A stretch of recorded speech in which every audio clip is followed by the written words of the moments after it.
Ensemble, ça nous attendons cela. Nous attendons que cette unité puisse se renforcer autour du président de la République et tous nous voyons maintenant vers la même direction qui est de lutter contre l'agression de notre pays qui est faite par le Rwanda.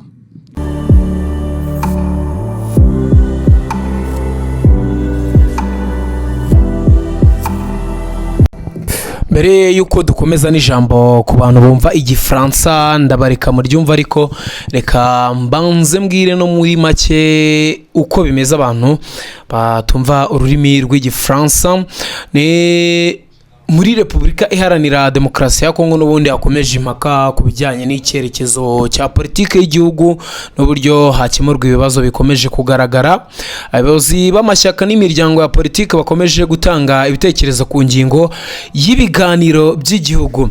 Mu kiganiro cya televiziyo Congolaise Telemani, ku kiganiro cyitwa cyatambutse n'ubundi kuri televiziyo yari muri Kongo yitwa RTNC, perezida w'ishyaka MCA Kasongo Kas yagarutse ku kibazo cy'uko ibiganiro by'igihugu bikenewe muri iki gihe, ndetse anagaragaza uko abona uruhare rwa perezida wa Repubulika Felix Antoine Tshisekedi Chilombo mu kuyobora igihugu. Kasongo Kas yavuze ko ishyaka ayoboye rifite icyizere gikomeye kuri perezida Tshisekedi. Avuga ko ibikorwa byose umukuru w'igihugu akora bigamije inyungu z'igihugu bigomba gushyigikirwa. Mu ijambo rye yagize ati twizeye byimazeyo perezida wa Repubulika, ibyo akora byose bigamije inyungu z'igihugu, twe dushobora kubishyigikira gusa. Aya magambo aje mu gihe n'ubundi Repubulika Iharanira Demokarasi ya Kongo muri iki gihugu hakomeje kubaho impaka ku cyerekezo igihugu kigomba gukurikiza kugira ngo gikemure ibibazo bya politiki, umutekano ndetse n'imiyoborere. Mu mezi ashize igitekerezo cyo gutegura ibiganiro by'igihugu cyagiye kivugwa n'abantu batandukanye, aho bamwe babibona nk'inzira yo guhuza abanyekongo no gushaka ibisubizo ku bibazo bikomeye igihugu gifite. Abashyigikira ibyo biganiro bavuga ko bishobora gufasha impande zitandukanye kugirana ibiganiro byubaka, gushaka ubwumvikane no gushyiraho umurongo uhamye wo gukemura ibibazo by'igihugu. Ku rundi ruhande hari abavuga ko ibiganiro bidakwiye kuba uburyo bwo gusaranganya imyanya y'ubutegetsi hagati y'abanyapolitiki, ahubwo ko bigomba kwibanda ku bibazo byugarije abaturage. Mu kiganiro cye Kasongo Kas yashimangiye ko igikwiye kuza imbere ari inyungu z'igihugu no gushyigikira ibikorwa bigamije kugarura amahoro n'iterambere. Ikibazo cy'ibiganiro cy'igihugu kije mu gihe Repubulika Iharanira Demokarasi ya Kongo ikomeje guhura n'ibibazo by'umutekano cyane cyane muri Burasirazuba bw'iki gihugu, aho amakimbirane y'imitwe yitwaje intwaro n'ubundi akomeje kugenda ahangayikisha benshi mu batuye abaturage ndetse n'imiryango mpuzamahanga. Ibibazo by'umutekano byagize ingaruka ku buzima bw'abaturage muri rusange. Ni muri urwo rwego bamwe mu banyapolitiki bavuga ko hakenewe inzira y'ubumwe n'ubwumvikane kugira ngo igihugu kibone ibisubizo birambye. Abandi nabo bashimangira ko gukemura ikibazo cy'umutekano bisaba kurushaho gukomeza inzego z'igihugu, kubahiriza amategeko no guha imbaraga inzego zishinzwe umutekano. Kasongo Kas yavuze ko mu gihe igihugu gihura n'ibibazo bitandukanye, abanyekongo bakwiye gushyira imbere inyungu z'igihugu kurusha impaka za politike zitanga ibisubizo. Yagaragaje ko gushyigikira ibikorwa bigamije guteza imbere igihugu no kubaka amahoro ari inshingano ya buri munyekongo.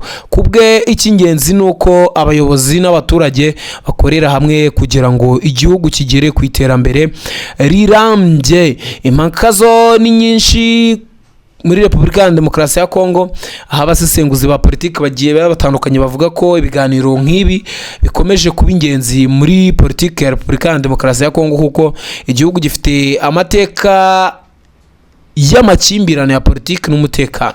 Bavuga ko ikibazo gikomeye atari ukumenya niba ibiganiro bikenewe gusa, ahubwo ari ukumenya uburyo byategurwa, abazabigiramo uruhare ndetse n'ibizavamo. Arabifuza ko abaturage basanzwe bagira uruhare runini muri iyo gahunda, aho kuba ibiganiro bigarukira ku banyapolitike gusa n'abantu bafite imyanya ikomeye.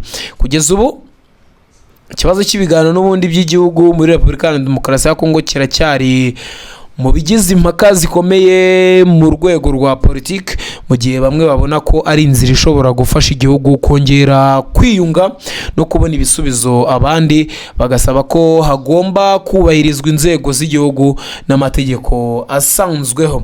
Perezida wa MCA Kasongo Kas wagaragaza ko yizeye Perezida Felix Tshisekedi kandi ko ibikorwa byose bigamije inyungu z'igihugu bigomba gushyigikirwa. Komeza gukurikirana Quick Times News mu makuru yose tugenda tukugezaho kugira ngo ibintu bigende neza cyane kandi nawe ubonera amakuru ku gihe, ubundi ibintu bikagenda neza. Iyo wakanze subscribe ibiganiro byose bibonera igihe, amakuru azira igihe ukabibona cyane ko twe tuba twakubereye buri kanya kugira ngo ubone amakuru y'ingenzi kandi amakuru agiye agezweho cyane. Ahubwo ikintu umuntu yakibaza, kuba ibi biganiro bigiye kuba ariko mu minsi yashize twagiye tubona imyigaragambyo itandukanye, abaturage bifuza ko Perezida Tshisekedi yakegura. Barahari, hari n'imitwe myinshi twagiye tubabona abatavuga rumwe na politiki na leta, ba Martin Fayulu,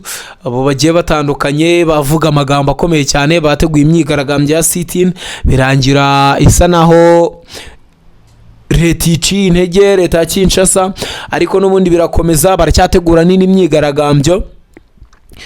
Ibi biganiro guha umwanya abaturage ngo bagaragaze ibyifuzo byabo ntibishobora kuba byagira ingaruka zikomeye cyane kuri Tshisekedi, cyangwa se bikaba byamuha ijambo rikomeye cyane byo kuba yayobora Repubulika ya Demokarasi ya Kongo.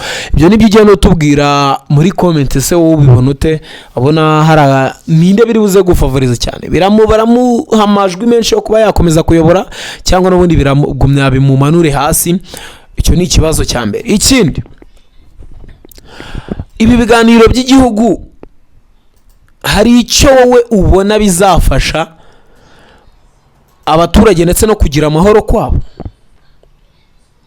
Kuko twagiye tubona ibiganiro bigiye bitandukanye, ukabona nta jambo abaturage barifiteho, ukabona n'abanyapolitike bihari ijambo nyine nk'uko n'ubundi bamwe bagenda babivuga hano. Icyo umuntu yakibaza kindi ni icyo, ese hari icyo bizafasha abaturage, imibereho myiza y'abaturage kongera ikabona inzira, bakongera bakajya mu buzima busanzwe bakabona amahoro? Icyo ni ikibazo.